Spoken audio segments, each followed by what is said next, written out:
Good morning class. तो आज हम लोग बिहार स्पेशल में बिहार का जो भौतिक विभाजन है उसके बारे में हम लोग आज डिस्कस करेंगे। चलिए हम लोग शुरू करते हैं। तो प्राकृतिक बनावट के आधार पर बिहार को तीन भौतिक विभाजन जो है तीन भौतिक प्रदेशों में बांटा गया है। जो बिहार का जो भौतिक विभाजन है उसको प्राकृतिक बनावट के आधार पर बिहार को तीन भौतिक प्रदेशों में बांटा गया है। कितने प्रदेशों में बांटा गया है? तीन भौतिक प्रदेशों में बांटा गया है। इन भौतिक प्रदेशों में हम विशेषकर पर्वत श्रेणी और पठारों और पहाड़ियों के विषय में जानते हैं। इस भौतिक विभाजन में हम लोग विशेषकर पर्वत और पठार और पहाड़ियों के विषय में जानेंगे। इसमें पहला जो है हमारा शिवालिक श्रेणी इसे तथा तराई क्षेत्र जो होता है, ये जो आपका एरिया है पश्चिम चंपारण जो वाला जो एरिया है, इसे जो शिवालिक क्षेत्र और तथा तराई प्रदेश कहते हैं। और जो आपका बिहार का मैदानी भाग जैसे गंगा का जो मैदान है, ये बीच वाला जो एरिया है, ये बिहार का मैदानी भाग जैसे गंगा का मैदान कह सकते हैं। और तीसरा है गंगा जो है दक्षिण का पठारी भाग, ये नीचे का जो एरिया है दक्षिण का पठारी भाग है। ठीक है। पहला हम लोग आते हैं शिवालिक पर्वत श्रेणी। ठीक है, शिवालिक पर्वत श्रेणी जो है इसे हम लोग पहले देखते हैं। इसमें यह हिमालय का सबसे जो है आपका बाहर का भाग है, जो हिमालय के दक्षिण में स्थित कहाँ है? दक्षिण में स्थित है। यह हिमालय का सबसे नवीनतम हिस्सा है।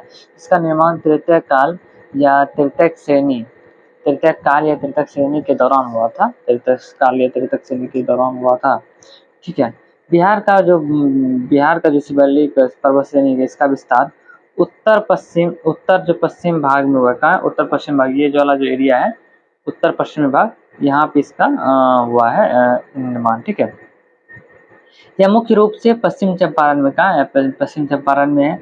शिवालिक श्रेणी का विस्तार बिहार में लगभग 932 वर्ग किलोमीटर है। 932 किलोमीटर स्क्वायर है। ठीक है, बिहार में। और जो कि राज्य में अलग अलग जगह पर 6 से 10 किलोमीटर चौड़ी है। तो राज्य में कितना है? 6 से 10 किलोमीटर चौड़ी है। शिवालिक पर्वत श्रेणी को हम मुख्यतः बिहार के दो भागों में बांटते हैं। एक है आपका सोमेश्वर श्रेणी और एक है रामधुन दक्षिण श्रेणी। ठीक है, दो भागों में बांटते हैं। तो बिहार का जो शिवालिक पर्वत श्रेणी है उसको दो भागों में बांटते हैं। ठीक है, एक आता है सोमेश्वर श्रेणी, दूसरा रामधुन दक्षिण श्रेणी। यही रामधुन दक्षिण श्रेणी को सोमेश्वर श्रेणी के मध्य हरहा या दून की घाटी कहते हैं। मतलब एक ही है ये। ठीक है, दून श्रेणी, सोमेश्वर श्रेणी, इन दोनों के जो है ना, सोमेश्वर श्रेणी और रामधुन श्रेणी, इन दोनों को बांटा गया है। इन्हीं दोनों के बीच में जो आपका हरहा घाटी है, इसे दून घाटी भी कहते हैं। ठीक है, तो हम लोग पहले सोमेश्वर श्रेणी पढ़ते हैं। तो यह बिहार के पश्चिम चंपारण में स्थित है। भौगोलिक दृष्टिकोण से यह जो है आपका बिहार का उत्तरी पश्चिम भाग में है। कहाँ? बिहार का जो उत्तर पश्चिम भाग में है।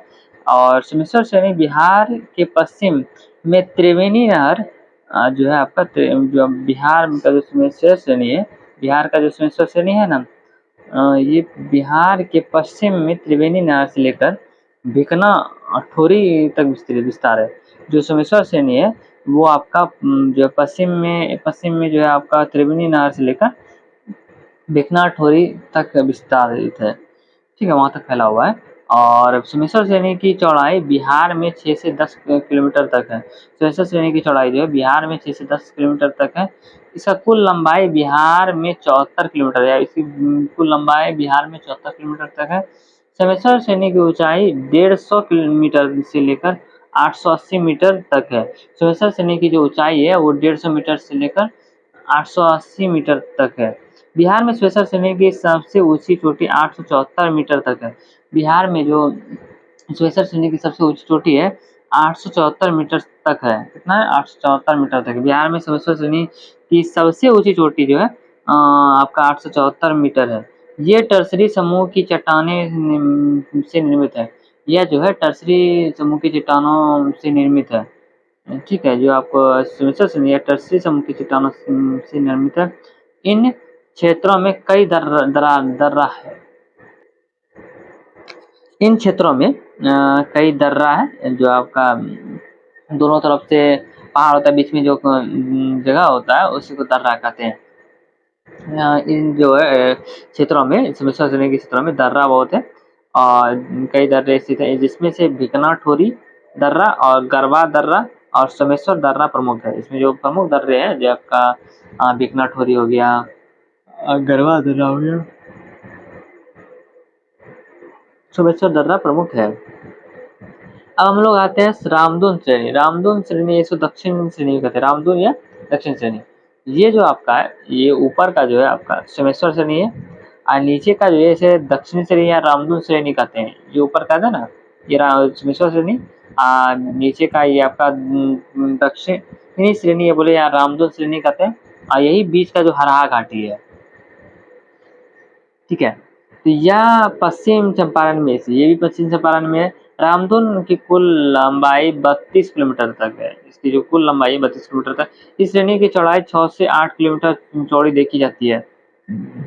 रामधुन श्रेणी जो है, रामधुन श्रेणी, इस श्रेणी की चौड़ाई 6 से 8 किलोमीटर चौड़ी देखी जाती है।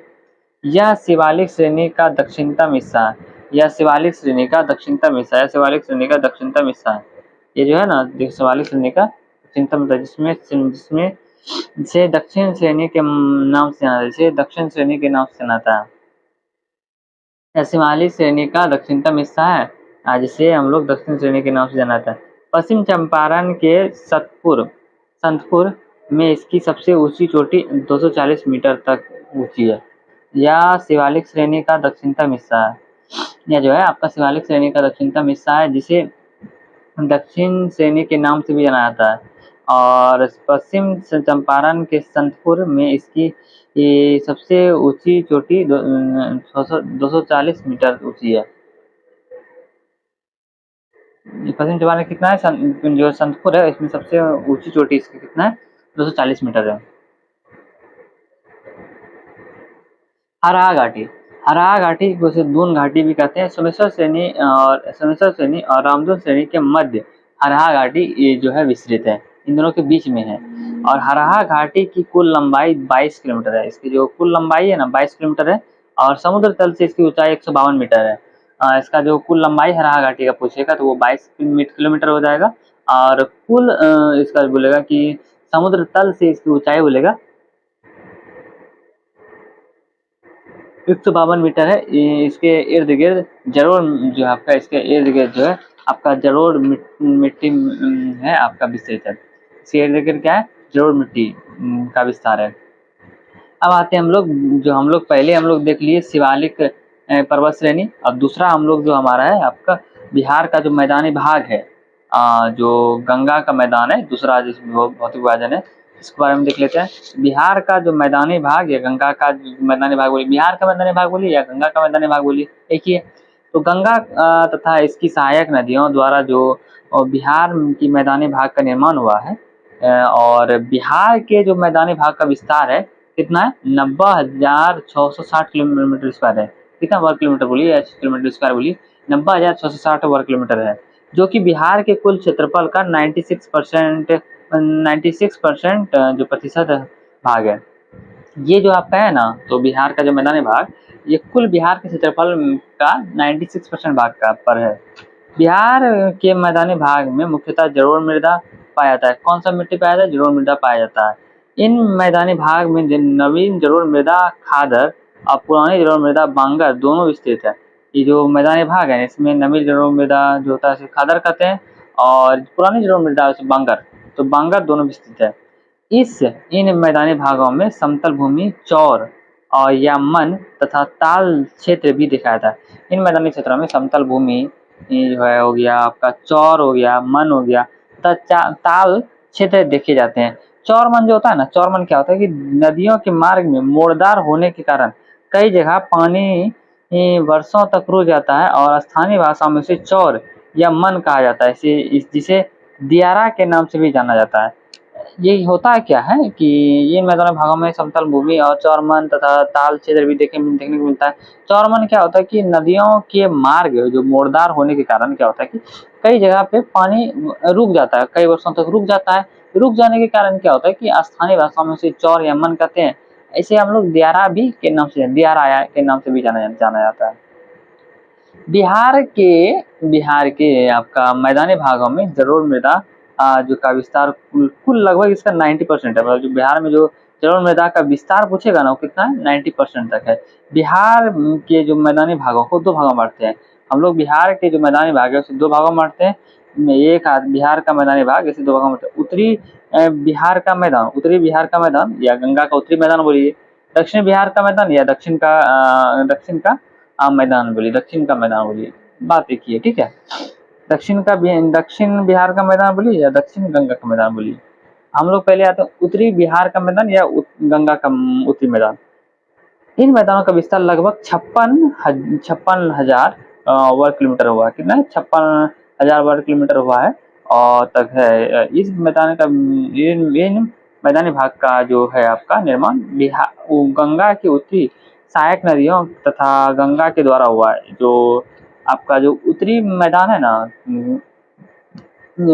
जो है आपका उत्तरी बिहार का मैदान या उत्तरी गंगा का मैदान जो है, इन मैदानों का जो है निर्माण जो है गंगा और उसके जो सहायक नदियों के साथ हुआ है। गंगा के द्वारा बोलिए या गंगा और गंगा की जो सहायक नदी है उनसे हुआ है। उत्तरी बिहार के मैदानी भाग में घाघरा गंडक का दोआब, गंडक कोसी दोआब, कोसी महानंदा दोआब से विस्तृत है। उत्तरी बिहार का जो मैदान है वो जैसे घाघरा गंडक दोआब, गंडक कोसी दोआब, कोसी महानंदा दोआब इससे विस्तृत है, ठीक है। समुद्र तल से इसकी औसत ऊंचाई जो है 66 मीटर है। जो समुद्र तल से जिसकी औसत ऊंचाई पूछेगा तो कितना 66 मीटर है। और उत्तर बिहार का मैदानी भाग में घाघरा, काकरा, हरहा, गंडक, बूढ़ी गंडक, बागमती, कमला, बलान, कोसी तथा महानंदा आदि नदियों में प्रवाहित होता है। जो उत्तरी बिहार का जो मैदानी भाग में घाघरा आ जाता है, आपका ककरा आ जाता है, हरहा, गंडक, बूढ़ी गंडक, बागमती, कमला, बलान, कोसी ऐसे महानंदा आदि नदियों से प्रवाहित होता है। उत्तर बिहार में के मैदानी भाग में ढलान उत्तर से दक्षिण की ओर है तथा पश्चिम से पूर्व की ओर है। इस प्रकार ढलान दक्षिण पूर्व की ओर है। इस प्रकार जो ढलान है ना वो दक्षिण से पूर्व की ओर है। ढलान किस तरह है? दक्षिण से पूर्व की ओर है। जो है आपका जो उत्तरी बिहार का मैदान है इसमें क्या है कि आपका उत्तर से दक्षिण की ओर है और दक्षिण और पश्चिम से पूर्व की ओर है। इस प्रकार ढलान जो है आपका दक्षिण पूर्व की ओर जाता है। आपका जो है ना आपका जो उत्तर बिहार का जो मैदान है ये आपका हो गया बिहार का मैप, ठीक है। इसमें आप देखिए तो उत्तर से नीचे आ रहा है मतलब कि दक्षिण और पूर्व, उत्तर से दक्षिण और पश्चिम से पूर्व मतलब दक्षिण पूर्व, मतलब इस कोण में आपका ढलान है, इस कोण में इस तरफ दक्षिण पूर्व में इसका ढलान है, ठीक है। यही बोल रहा है। उत्तर बिहार के मैदानी भाग का ढलान हो गया। उत्तर बिहार में मैदानी भाग में बाढ़ प्रभावित जहाँ पे बूढ़ी गंडक और कोसी नदी बाढ़ का मुख्य कारण बनती है। तो बिहार में जो उत्तर बिहार में जो बाढ़ का प्रभावित होने का जो मेन जो मुख्य नदी बोले तो बूढ़ी गंडक और कोसी नदी है। उत्तर बिहार में निर्मित कृषि की जाती है। उत्तर बिहार में निर्मित कृषि की जाती है। धान, गेहूँ, मक्का, गन्ना, दलहनी पौधे और सब्जी उगाई जाती है। उत्तर बिहार में जो आपका उत्तर बिहार में निर्मित जो कृषि की जाती है उसमें धान, गेहूँ, मक्का, गन्ना, दलहनी पौधे, सब्जी उगाई जाती है। उत्तर बिहार में विशिष्ट खेती जैसे आपका लीची हो गया और हाजीपुर में प्रसिद्ध है, और केला हो गया। हाजीपुर में प्रसिद्ध क्या? केला, मखाना, कतरनी, चावल, आम की खेती कहते हैं। यहाँ का जो आपका विशिष्ट खेती आपका लीची हो गया, और हाजीपुर का जो प्रसिद्ध केला है, और मखाना हो गया, कतरनी चावल हो गया, आम हो गया, इन सब का खेती उत्तर बिहार में किया जाता है। अब हम लोग आते हैं दक्षिण बिहार का मैदानी भाग। दक्षिण बिहार का मैदानी भाग मैदान या गंगा का दक्षिण मैदान, दक्षिण बिहार का मैदान या गंगा का मैदान बोलिए।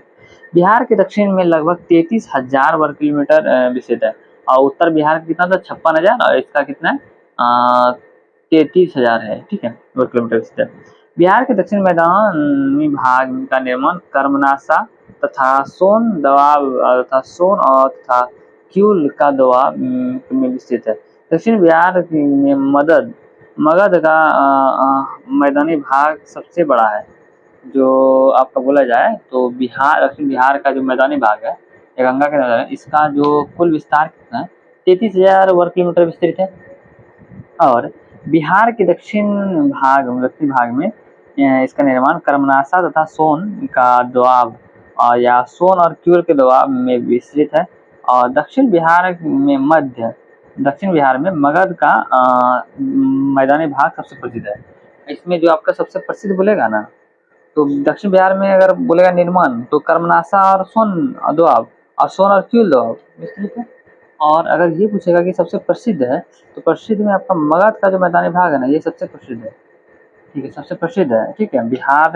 दक्षिण बिहार में जो मगध का जो मैदानी भाग है वो सबसे प्रसिद्ध है, ठीक है। गंगा के दक्षिण में मैदानी भाग का निर्माण कर्मनाशा नदी, सोन नदी, पुनपुन, फाल्गु, सकरी, क्यूल, अजय तथा चानन आदि नदियों के अवसाद पर बना हुआ है। गंगा के दक्षिण में जो मैदानी भाग का निर्माण कर्मनाशा नदी, सोन नदी, पुनपुन नदी, फल्गु नदी, सकरी नदी, क्यूल नदी, अजय नदी तथा चानन नदी आदि नदियों के अवसाद पर बना हुआ है। जो आपका गंगा का दक्षिणी मैदान है ना, वो कर्मनाशा नदी हो गया, सोन नदी हो गया, पुनपुन नदी हो गया, फल्गु, सकरी, क्यूल, अजय तथा चानन आदि नदियों का अवसाद पे बना हुआ है। तो इन्हीं लोग के जो आपका अवसाद पे बना हुआ है, ठीक है, मैदान बाढ़ आता है उससे जो होता है घिसाव पटाव उसी से बना हुआ है। दक्षिण बिहार ये जो नदियाँ पठारों से होकर आती है और बरसात के दिनों में यहाँ पे पानी अधिक होता है। बरसात के दिनों में यहाँ पे पानी अधिक होता है और ये पहाड़ी नदियाँ नहीं, इससे यहाँ पे साल भर जो पानी नहीं रहता है, ठीक है। कोई नदी सूख जाता है। ग्रीष्मकाल ऋतु में संभवतः ये नदियाँ संभवतः सूख जाती है। इस कारण यह दक्षिण बिहार में सूखा प्रभावित क्षेत्र में दक्षिण बिहार में क्या होता है कि सूखा प्रभावित क्षेत्र बन जाता है। दक्षिण बिहार में जलोढ़ मिट्टी का निर्माण से निर्माण है। दक्षिण बिहार में जो है आपका दक्षिण बिहार में भी जलोढ़ मृदा का निर्माण निर्मित है। इसमें आपका पुरानी जलोढ़ मृदा की प्रधानता है। यहाँ पे पुरानी जलोढ़ मृदा की यहाँ प्रधानता है। उर्वरता के दृष्टिकोण से दक्षिण बिहार के मैदानी भाग उर्वरता के दृष्टिकोण से दक्षिण बिहार के मैदानी भाग भी कृषि प्रधान है। जो आपका उर्वरता के दृष्टिकोण से देखा जाए तो दक्षिण बिहार का जो मैदानी भाग है ना, वो भी आपका कृषि प्रधान है। वहाँ भी कृषि अच्छी खाती पर उत्तर बिहार के मुकाबले दक्षिण बिहार में कम होता है। दक्षिण बिहार में मैदानी भाग धान, गेहूँ, दलहनी पौधे, फल, सब्जियां उगाई जाती है यहाँ भी।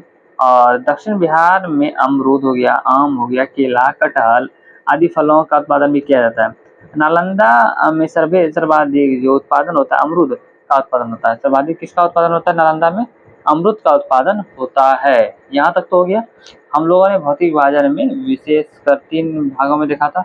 तो हम लोग शिवालिक श्रेणी देख लिए, तराई क्षेत्र शिवालिक श्रेणी और बिहार का मैदानी भाग भी देख लिया। अब तीसरा है हमारा दक्षिण का पठारी भाग। तो हम लोग दक्षिण का पठारी भाग जो ये वाला हिस्सा है ना, जो गया हो गया, जमुई, औरंगाबाद, ये वाला जो एरिया है इसी को हम लोग पढ़ेंगे, ठीक है।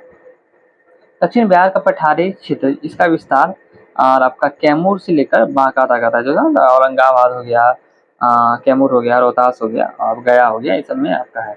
बिहार के दक्षिणी सीमावर्ती हिस्से है। बिहार का जो दक्षिणी सीमावर्ती हिस्से है ना, तो उसमें ये फैला हुआ है। इन पठारी भागों में विंध्यान समूह के चट्टानें तथा आर्कियन युगीन चट्टानें पाई जाती है। इसमें आपका जो है ना विंध्यान समूह की चट्टानें और आर्कियन युगीन की चट्टानें पाई जाती है। भौगोलिक दृष्टिकोण से बिहार में दक्षिण पश्चिम में कैमूर का पठार है। भौगोलिक दृष्टिकोण से आपका जो बिहार में जो दक्षिण पश्चिम में आपका हो गया, आपका कैमूर का पठार हो जाता है। कैमूर का पठार के बारे में हम लोग देख लेते हैं। कैमूर का पठार जो है या विंध्यायन समूह की चट्टानों का पूर्व भाग है। ये विंध्यायन समूह का जो चट्टान है उसी का पूर्व का भाग है। इसे रोहतास का पठार भी कहते हैं। जैसे कैमूर का पठार को रोहतास का भी पठार कहा जाता है। इसका विस्तार 483 किलोमीटर वर्ग किलोमीटर है, 483 वर्ग किलोमीटर है तथा कुछ स्थानों पे ये 60 से 80 मीटर चौड़ी पट्टी है। इन पठारों का है पठारों का है, ठीक है। इन 60 से 80 किलोमीटर चौड़ी पट्टी इन पठारों का है। कैमूर के पठारों का औसतन ऊंचाई जो है आपका 200 से 500 मीटर तक है। कैमूर के पठारों का औसतन ऊंचाई 200 से 500 मीटर तक है। ये पठार कैमूर रोहतास, ये पठार जो आपका कैमूर रोहतास औरंगाबाद आदि जिलों में विस्तृत है। ये जो पठार है ना वो कैमूर हो गया, रोहतास हो गया, औरंगाबाद आदि जिलों में विस्तृत है। रोहतासगढ़ में इस पठार का सबसे ऊंची चोटी जो है 495 किलोमीटर है।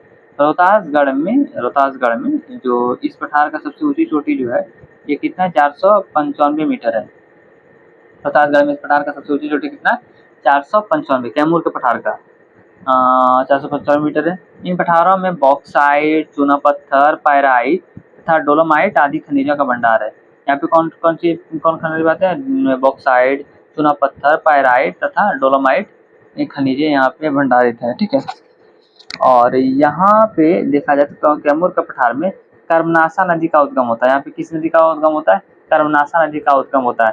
सर्वाधिक जल का जमाव बिहार के कैमूर पठार में होता है। सर्वाधिक जल का जो जमाव होता है वो कैमूर के पठार में ही होता है। इसी कारण इस पठार में कई झील, झरना देखने को मिलता है। यहाँ पे कई झरने देखने को मिलता है। और कैमूर के पठार में पुराने चट्टानों से बना है। जो कैमूर का पठार है पुराना चट्टानों से बना हुआ है। इसका निर्माण प्री कैम्ब्रियन युग में हुआ। कब हुआ इसका जो निर्माण हुआ ना कैमूर पठार का, वो कब हुआ? प्री कैम्ब्रियन युग में हुआ है।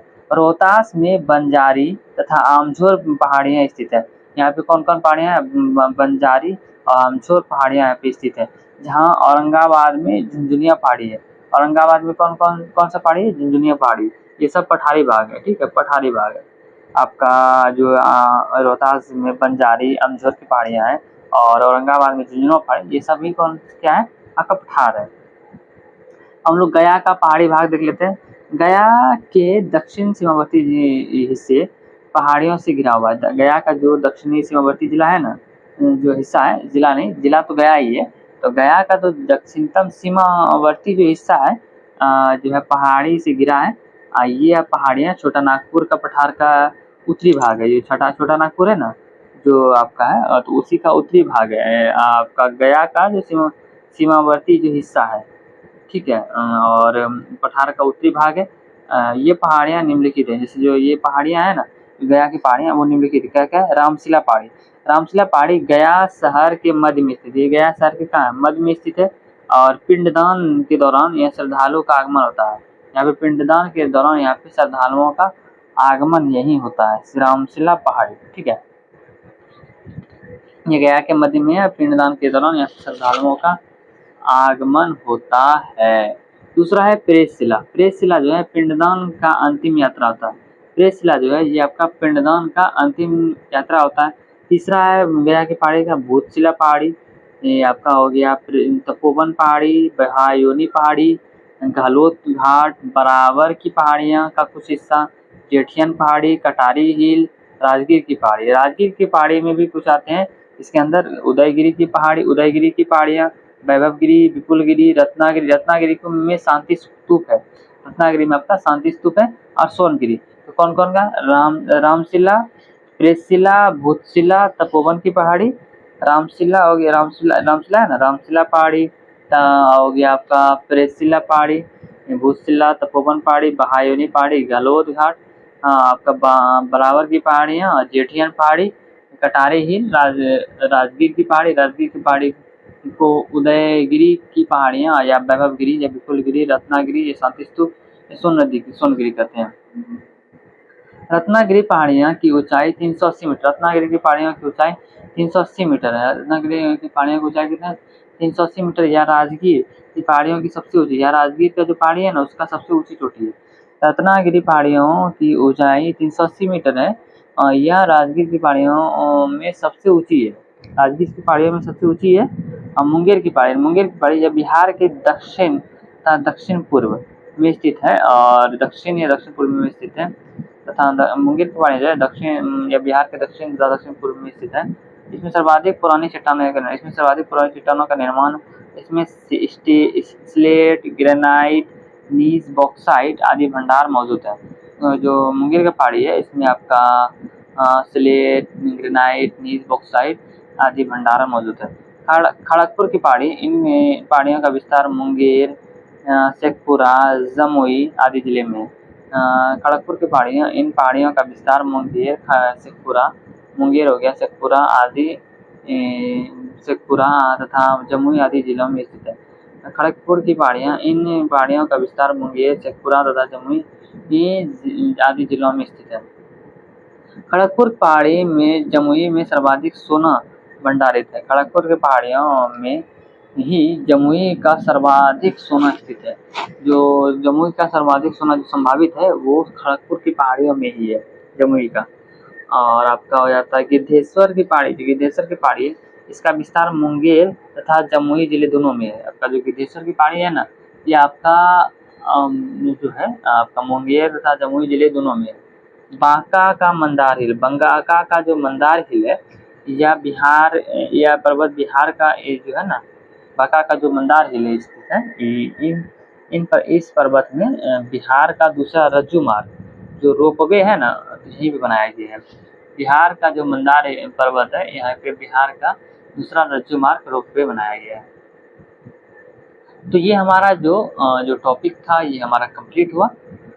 इसके बाद हमारा जो नेक्स्ट टॉपिक है बिहार का जलवायु, क्लाइमेट ऑफ बिहार, उसके बारे में हम लोग देखेंगे, डिस्कस करेंगे नेक्स्ट वीडियो में। Thanks for watching. जय हिंद।